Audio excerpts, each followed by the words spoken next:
नमस्कार दोस्तों, आपका हमारे चैनल ऑल इज वेल हमेशा में बहुत बहुत स्वागत है। आज मैं आपको जेठ मास में जल दान की कहानी सुनाने जा रही हूँ। अगर आपको यह कहानी पसंद आए तो कमेंट बॉक्स में जय श्री कृष्णा जरूर लिखिएगा। किसी गांव में एक सेठ सेठानी रहते थे। सेठ जी की कोई संतान नहीं थी। सेठानी बहुत ही धार्मिक प्रवृत्ति की थी। वह दिन रात पूजा पाठ किया करती थी। सेठ जी बहुत ही धनवान थे। उनके पास किसी प्रकार की कोई कमी नहीं थी, लेकिन संतान ना होने के कारण सेठ सेठानी बहुत दुखी रहा करते थे। सेठ जी के घर पर कई सालों से एक नौकर काम करता था। सेठ सेठानी उस पर बहुत विश्वास करते थे।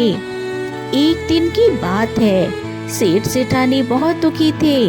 तब वह नौकर सेठ जी के पास आया और बोला, सेठ जी, आप संतान ना होने के कारण बहुत दुखी हैं और मुझसे आपका यह दुख नहीं देखा जाता। मैं एक संत महात्मा को जानता हूँ जो बहुत ज्ञानी है। वो संत आपकी समस्या का हल जरूर निकालेंगे। अगर आप कहें तो मैं उनको यहाँ ले आऊँ। तब सेठ जी ने कहा, मैं तो बहुत निराश हो चुका हूँ। लगता है हमारे भाग्य में संतान सुख है ही नहीं। लेकिन फिर भी अगर तुम्हें लगता है कि वह संत हमारी समस्या का समाधान करेंगे, तुम्हें उन पर विश्वास है, तो तुम उन्हें जरूर ले आओ। नौकर ने कहा, ठीक है मालिक, और वह वहाँ से चला गया।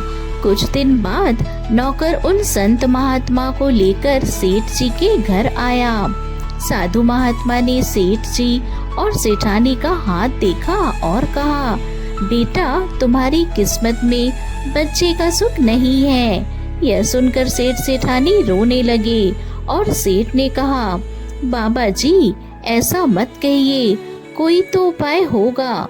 मैं आपको सारी धन संपत्ति देने के लिए तैयार हूँ। तब साधु महात्मा ने कहा, बेटा, धन संपत्ति से संतान का सुख नहीं खरीदा जा सकता। तुम्हारे पिछले जन्म के कर्मों के कारण तुम्हें इस जन्म में संतान का सुख नहीं मिला। तब सेठ जी ने कहा, बाबा, पिछले जन्म में मैंने ऐसा कौन सा पाप किया है जिससे इस जन्म में हमें संतान नहीं हुई। तब संत महात्मा ने कहा, बेटा, पिछले जन्म में तुम एक मंदिर के पुजारी थे। दिन रात तुम भगवान की सेवा किया करते थे, लेकिन तुम्हें एक पुत्र की चाह थी और तुम्हारे यहाँ एक पुत्री हुई। तुम बहुत गुस्सा थे। पुत्र की चाह में तुम अपनी पुत्री से नफरत करते थे, उससे कभी बात भी नहीं करते थे। तुमने कभी उसे प्यार नहीं किया। जब तुम्हारी पुत्री 5 वर्ष की हुई तब उसकी तबीयत बहुत खराब हो गई और तुमने नफरत के कारण कहीं भी उसका इलाज नहीं कराया, जिसके कारण तुम्हारी पुत्री की मौत हो गई और कन्या हत्या का दोष तुम पर लग गया, जिस कारण इस जन्म में तुम्हारी कोई संतान नहीं है। यह सुनकर सेठ सेठानी को बहुत पश्चाताप हुआ और सेठ सेठानी बाबा के चरणों में गिर पड़े और कहने लगे, हे बाबा, आप तो बहुत ज्ञानी हैं, कृपा करके इस पाप से बचने का कोई उपाय बताइए। अब हमें संतान सुख ना मिले तो कोई बात नहीं, लेकिन हमें कन्या की हत्या के पाप से मुक्ति दिलाइए। हम कन्या हत्या के पाप के साथ जीवित नहीं रह सकते। तब साधु महात्मा ने कहा, एक उपाय है।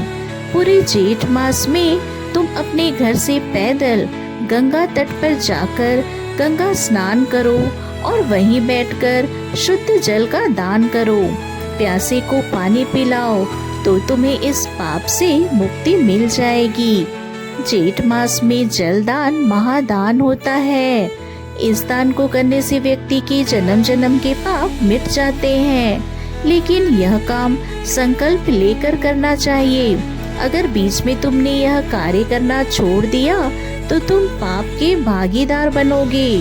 तो साधु महात्मा की बात मानकर सेठ सेठानी ने पूरे जेठ मास में गंगा स्नान किया तथा जल दान किया, जिसके प्रभाव से सेठ सेठानी के सारे पाप नष्ट हो गए।